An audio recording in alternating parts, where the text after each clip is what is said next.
Imagine this: despite decades of promises for change, only 8% of Americans believe Congress is doing what it should to fix the country. Sounds shocking, right? And it gets worse. In the US, it can take an average of 2 to 3 years for a bill to go from idea to law. But what about those big reforms everyone talks about? Things like healthcare, education, or climate change. Those can take decades. Why is it so hard to push through political reform? The truth is, our systems are designed to resist change. We're stuck in a loop where nothing moves forward. The people in power are protecting their interests. The media creates fear around new ideas. Bureaucracy slows everything down. And in the end, we're left asking, can anything really change? In this video, we'll break down why reform feels impossible, even when it seems like everyone is asking for it. From elites holding power to the hidden forces blocking progress, we'll dive into the surprising reasons why making real change is so tough. Ready to understand why change is so hard to achieve? Let's find out. Chapter 1: The Chains of Tradition: Why Old Systems Resist Change. Tradition is a powerful force in politics. It's not just about respect for history, but a deeper psychological connection that binds people to old systems. People tend to resist change when it challenges what they've always known. This is true even when the system isn't working anymore. For instance, the US Electoral College, designed in 1787, continues to be a major roadblock to reform, despite modern calls to abolish it. Systems become resistant to change because they offer stability, even if that stability is flawed. People fear the unknown. A study by the National Bureau of Economic Research shows that when people are given a choice between maintaining a known system and trying something new, they often stick with the devil they know. These deeply rooted systems are backed by generations of political players, making reform seem like an uphill battle.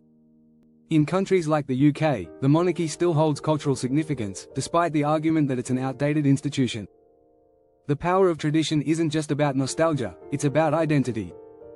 People identify with the system, and changing it means altering who they are. This is why reform in political systems can feel like a tug of war between past and future. Chapter 2: The Power Players: How Elites Keep the System Locked. Political elites and powerful corporations play a major role in blocking reform. These groups often benefit the most from the status quo and have the means to keep it in place. It's no surprise that in the US, political donations are directly tied to the policies that are enacted. A study by Princeton University showed that the wealthiest 1% have far more influence on policy decisions than the average voter. This concentration of power creates an imbalance that reformers struggle to overcome. Special interest groups spend billions every year lobbying for laws that protect their interests. According to Open Secrets, in 2020, the top 100 lobbying firms in the US spent over $3.5 billion. This money ensures that the voices of the average citizen are drowned out by the well-funded elite. In many ways, these elites create a system where reform seems impossible because they control the decision-making processes. The wealth gap continues to widen, and with it, the power of elites. Political reforms that threaten their financial interests are often blocked before they even get started. It's not just about money, it's about control. In this environment, reform becomes an abstract concept, something politicians talk about but rarely act upon. Chapter 3: Public Opinion or Public Control. The media's role in shaping reform. The media has a powerful role in shaping how the public views political reform. On one hand, media outlets inform us about issues, but on the other, they often sensationalize or distort these issues to fit specific narratives. This can prevent meaningful discussions about reform from taking place. A report by the Pew Research Center in 2021 revealed that over 60% of Americans felt that media outlets were either biased or not covering important issues fairly. This lack of trust makes it harder to rally public support for change. Media outlets can also create a sense of fear around reform. Consider the rhetoric surrounding universal healthcare in the US. For years, the media has portrayed it as a socialist policy, framing it as un-American or dangerous. This framing leads to public resistance, even when the reform could benefit many people.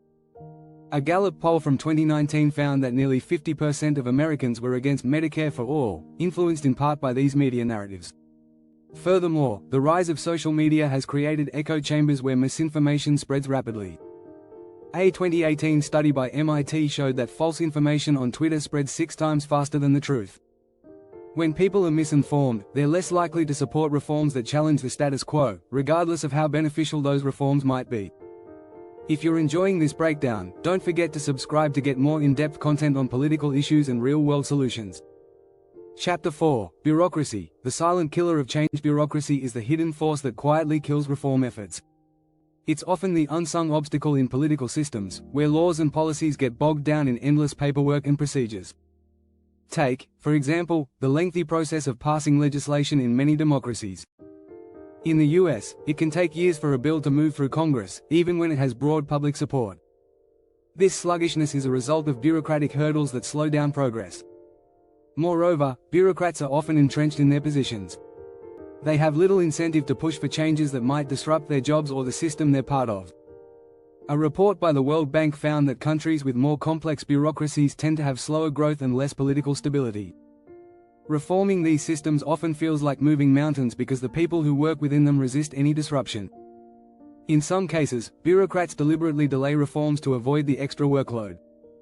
This is especially true in areas where the implementation of new policies would require a complete overhaul of existing systems. Political leaders may find themselves caught between wanting to enact change and dealing with an army of civil servants who push back against new directives. Chapter 5: Divided We Stand, Political Polarization and the Death of Compromise. Today's political climate is more divided than ever. This polarization has made political reform nearly impossible. In the US, for example, bipartisan cooperation is a rarity. The 2020 election was marked by unprecedented levels of division, with 93% of Democrats and 89% of Republicans viewing the other party unfavorably. This stark divide makes it difficult for politicians to agree on anything, let alone something as complex as reform. Part of the reason for this divide is the rise of partisan media, which amplifies differences and discourages compromise. Political parties are more interested in fighting each other than finding common ground. This us versus them mentality makes meaningful reform seem impossible. According to a study from the Pew Research Center, 64% of Americans feel that political polarization is a major problem, and nearly half believe it is getting worse. Compromise has become a dirty word in politics.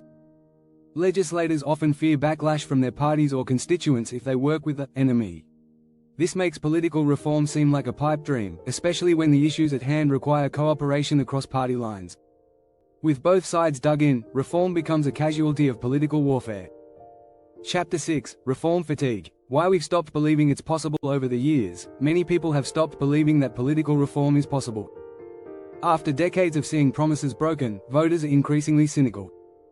According to a Gallup poll, only 20% of Americans trust the government to do what's right, just about always, or most of the time. This sense of distrust fuels reform fatigue. It's easy to see why people feel this way. Political promises come and go, and reforms are often watered down or never implemented. For example, climate change reform has been a hot topic for over 2 decades, yet meaningful progress has been slow. This lack of progress leads to a collective sense of resignation. People are tired of the constant cycle of political failure. When reform efforts fail, citizens grow disillusioned and stop advocating for change. In fact, a 2018 study from the Center for American Progress found that 50% of voters believed the political system was rigged against them. This belief in the system's immutability makes it even harder to push for reforms. When people lose faith, it becomes a self-fulfilling prophecy. Political leaders see the lack of public pressure and assume that reform isn't a priority. The result? Reform doesn't happen, and the cycle continues. It's a vicious circle that requires a major shift in how people view politics. If you found this video helpful, make sure to subscribe for more content on the obstacles we face in politics and how we can fight back.